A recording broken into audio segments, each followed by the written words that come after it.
When a murder is unsolved, there can be no resolution for the family of the victim. When the crime has no apparent motive, the unanswered questions can haunt a community. For hard-working Galway woman Eileen Costello O'Shaughnessy, a merciless crime was to place her at the centre of a murder investigation which has mystified the local Gardaí and population for years.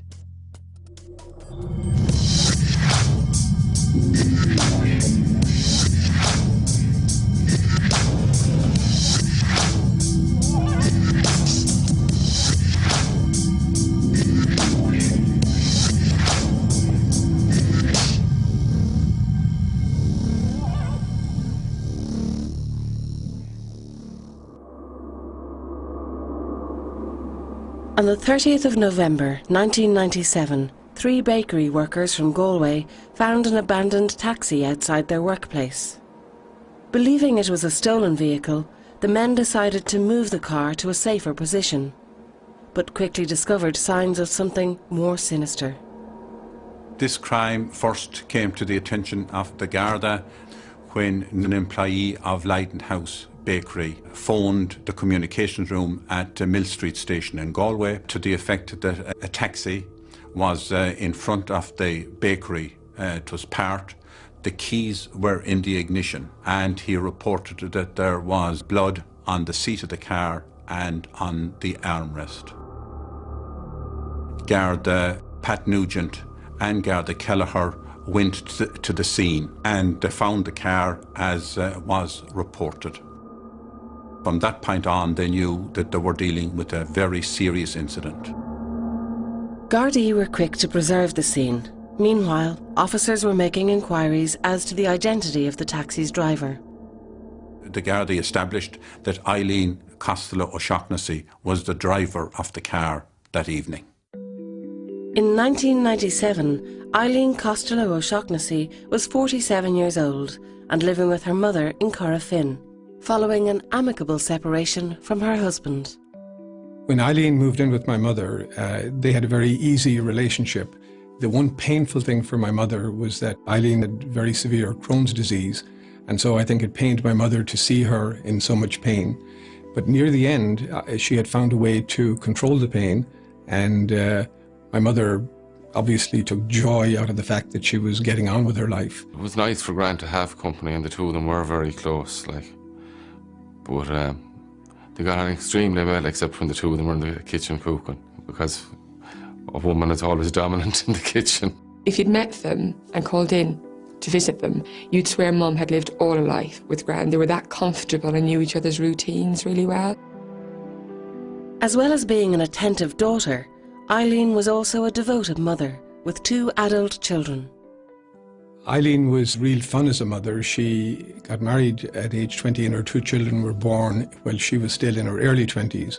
So in a way she grew up with her kids insofar as the age gap was not so great.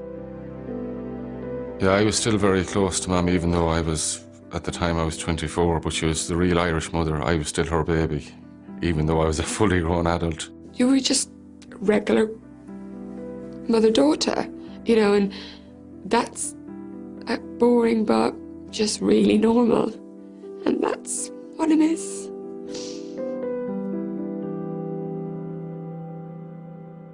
Eileen tried her hand at many jobs over the years, including hairdressing and sales, but in her mid-40s she decided she was ready for a change. Eileen started to drive a taxi about 4 years before she died. She was very happy at that job. She couldn't get enough of road.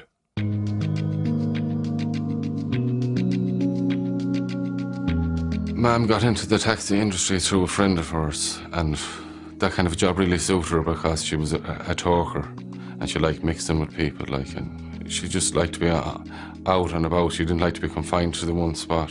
One family member said that it was the ideal job because she had a captive audience for talking, and she did love it from the very beginning. She was very, very meticulous about her work. She would account for the mileage and make sure that all the fares were totted up and up to date. I was quite chuffed for her and kind of about her, because she was telling me she was, I think, was one of 12 women doing it. So quite an unusual job for a female to be doing 15, 16, 17 years ago. I think she much preferred doing the days than the nights. The hours were not antisocial. I think maybe subconsciously as well there might have been an element of safety in that as well, and that perhaps it was safer, or so she thought, to drive a taxi during the day. Sunday the 30th of November was just another working day for Eileen. But as the evening wore on and she failed to clock off her shift, alarm bells began to ring. And that night, I think it was her boss, Christy O'Neill, that rang. He had been waiting in the Dyke Road for hours, waiting to swap the care, and she hadn't turned up. It was soon after that cab number 34 was located in an abandoned state at Lydon's Bakery.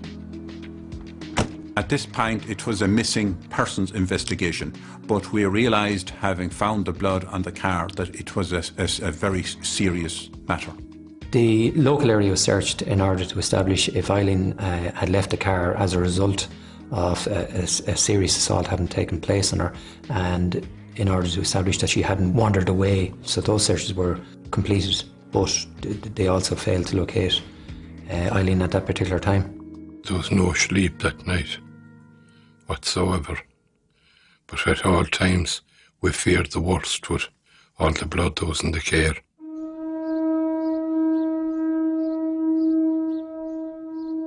The family's worst fears were confirmed around midday the next afternoon, when her body was discovered by a farmer in Tinkers Lane.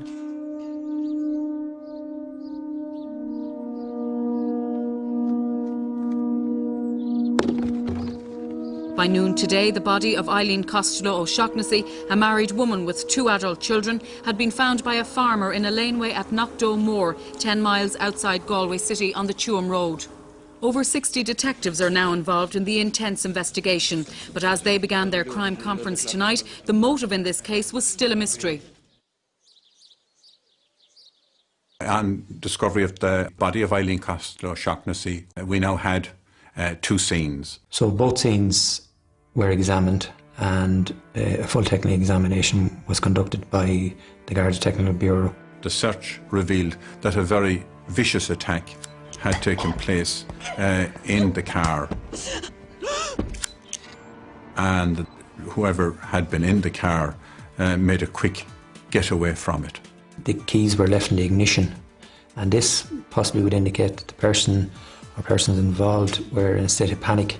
There was a bum bag on the floor on the driver's side, and in addition to that, there was a plastic container with coins in it. A certain amount of cash was found in her car, so that certainly would indicate that the persons involved didn't steal the money from her. So as regards an exact and particular motive, it's difficult to establish what exactly happened.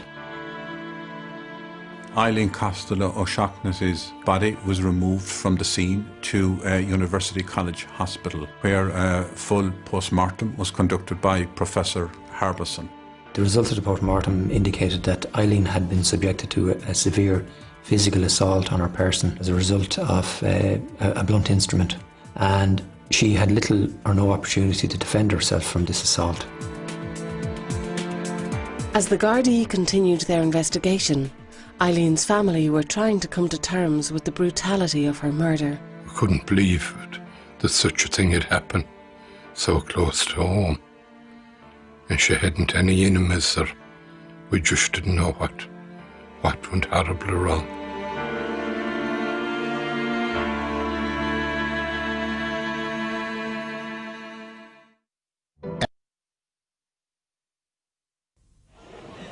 In Galway City tonight, the festive lights may be flashing out the Christmas message, but the mood here is extremely sombre. People shocked by the brutal killing of the popular taxi driver have been expressing their grief and sense of disbelief with floral tributes. Well, this is a very disturbing murder in that the victim was subjected to quite considerable violence before she met her death. We believe that a lot of that occurred within the car while she was probably driving it, or at the scene where she was subsequently found. Here in the little village of Corofin, where Eileen Costello O'Shaughnessy lived, there's a deep sense of shock and outrage today that she could have met her death in such brutal circumstances just a few miles from her home. You're just angry. You just want to, at the time, you just want to get that person. And you'd be thinking you want to do the same thing to them because you're so angry about it. You're sitting there in your home, surrounded by your family, and all these people have been really, really kind. And you're just sitting there thinking, my mum's dead. My mum's dead. I knew she was gone, but it's only when I went out to Gran's house and saw Gran and saw the state of Gran in the face, look on her face, that's when it hits home. It was like she had shrunk by about a foot. And she was this little, tiny woman. And you could tell the stuff in it just being knocked out of her. The firstborn in the family was a girl who died at aged a number of months. So here was a mother who had two daughters, now both of them dead before her. So she spent like the first several days or a week in so much shock, I think she hardly knew what happened. I just said to Gran, well, I said, will I move in with you? And she said, yeah. And I spent 6 years in with Gran, but I'd say the first month or two, to be honest with you, I don't know what we talked about, but we were just there for one another and kept one another going. But she was a very strong lady, like. She lived for 11 years. I think it was in hope of finding out who did it, but she just died of old age and a broken heart. I think that's the hardest thing. She never got her answer. And she should have had an answer. The challenge for the police is that there is no known motive, and solving a murder case, the start point always is, what is the motive? And without any obvious motive, it is hard to tell.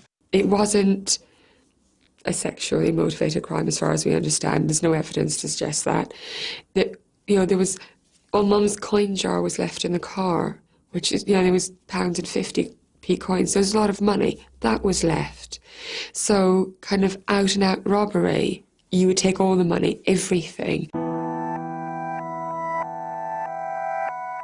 Meanwhile, Gardaí had garnered further evidence that robbery had not been a primary motive.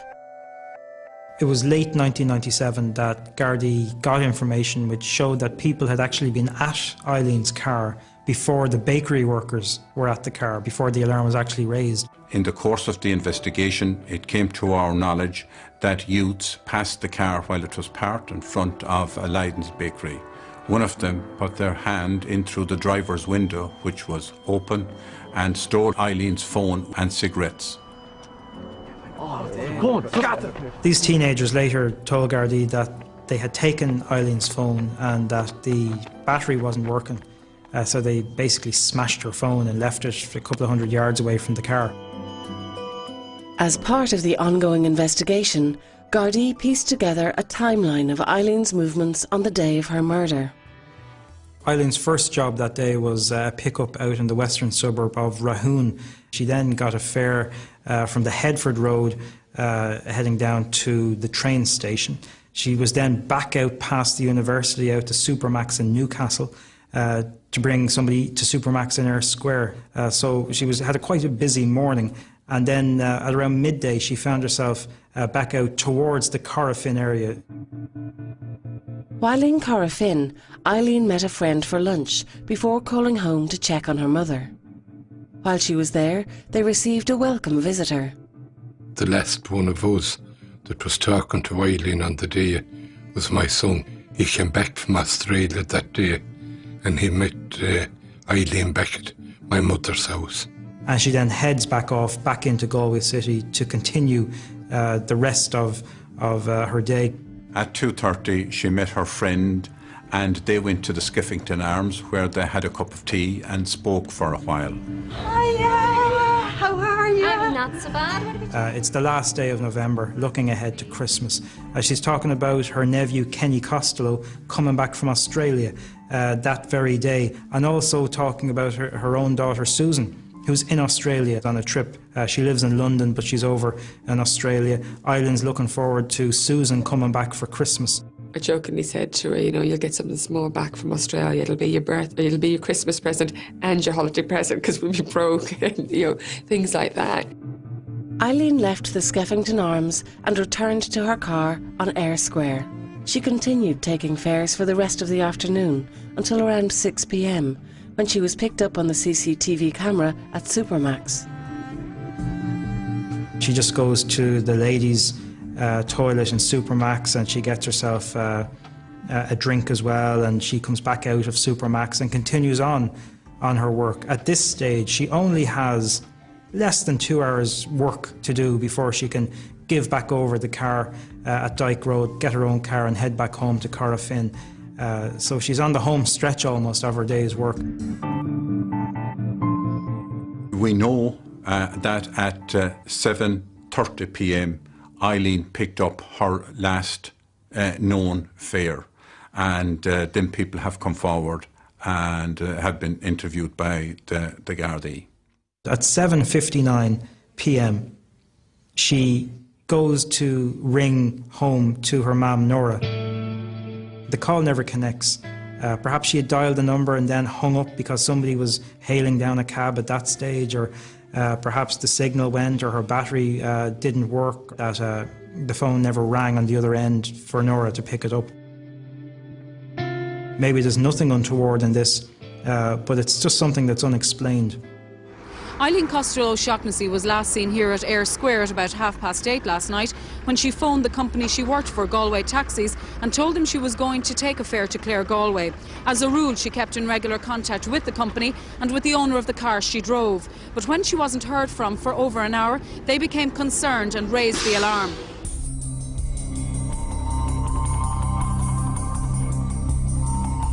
It's a very short window then between Eileen's last contact with the taxi company and the discovery of the taxi at the bakery. So in that brief period of time, Eileen had met her attacker and unfortunately had received her fatal injuries. The investigation would show that Eileen died between 8 and 10 p.m. on the 30th of November 1997. Gardaí therefore compiled a list of sightings of her taxi during that time period. At about 8 p.m, we have a sighting of Eileen's car at the junction of Cross Street, and she was talking to a woman. This woman has not come forward. Although it is uncertain how many passengers were in the taxi at this point, the sightings mapped Eileen's car moving from Eyre Square to the Tuam Galway Road around 8 p.m.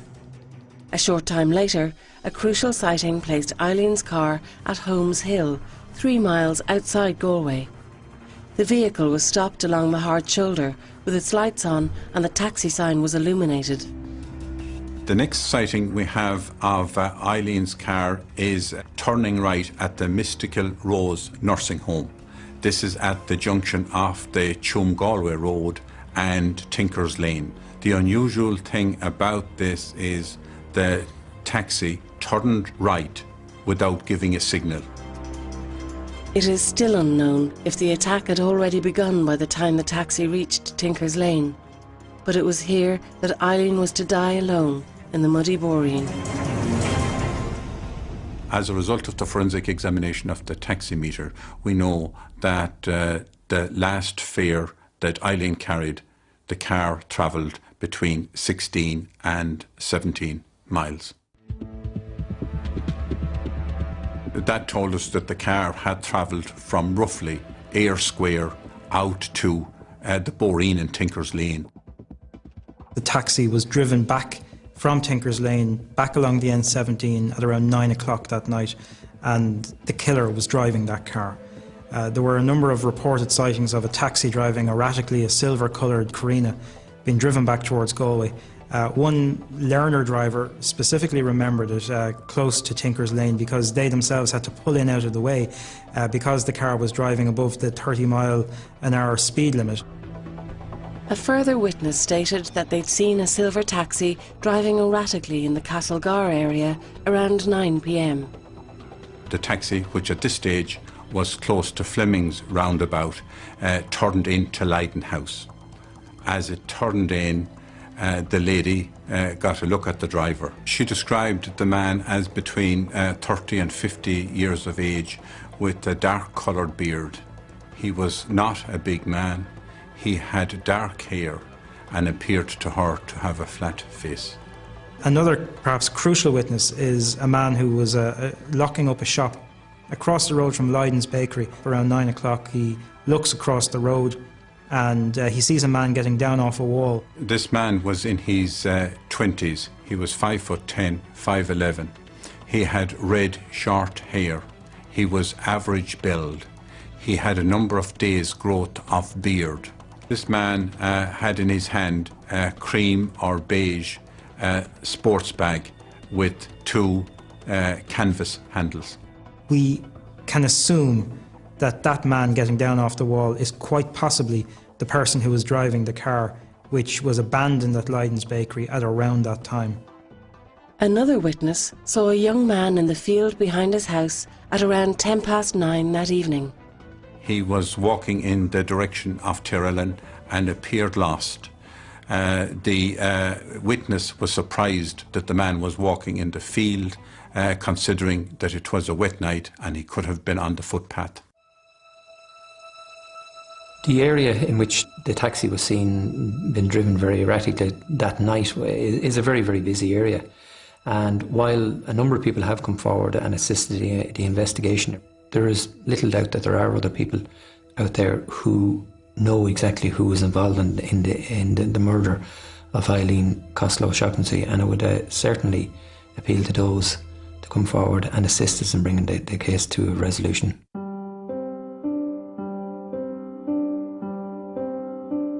When I think about Eileen and her life, I always think of somebody that was very cheerful and very busy and very talkative.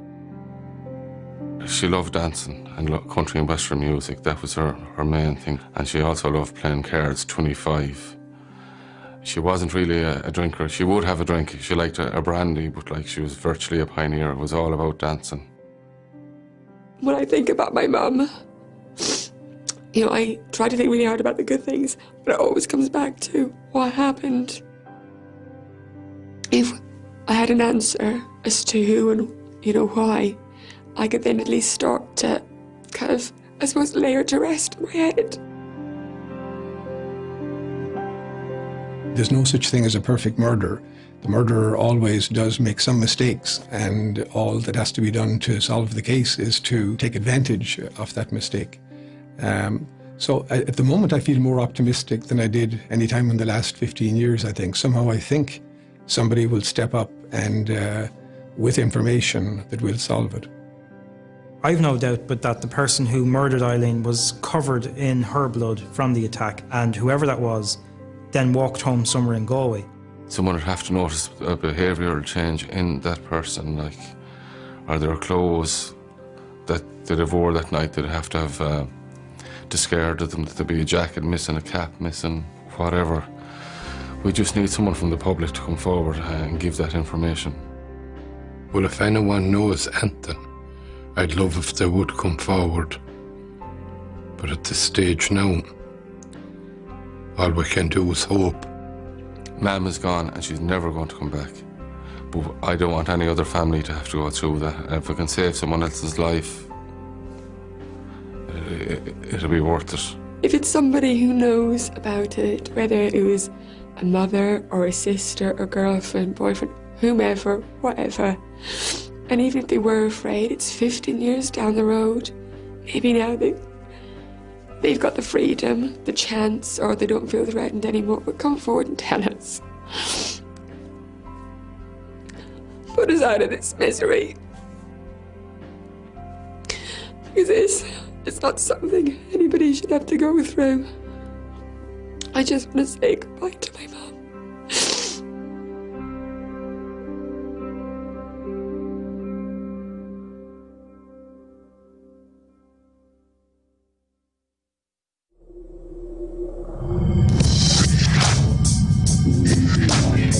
And next week, the details surrounding the disappearance and murder of a young lady following a concert in the summer of 1987 is re-examined at the same time of 9:35, next Tuesday.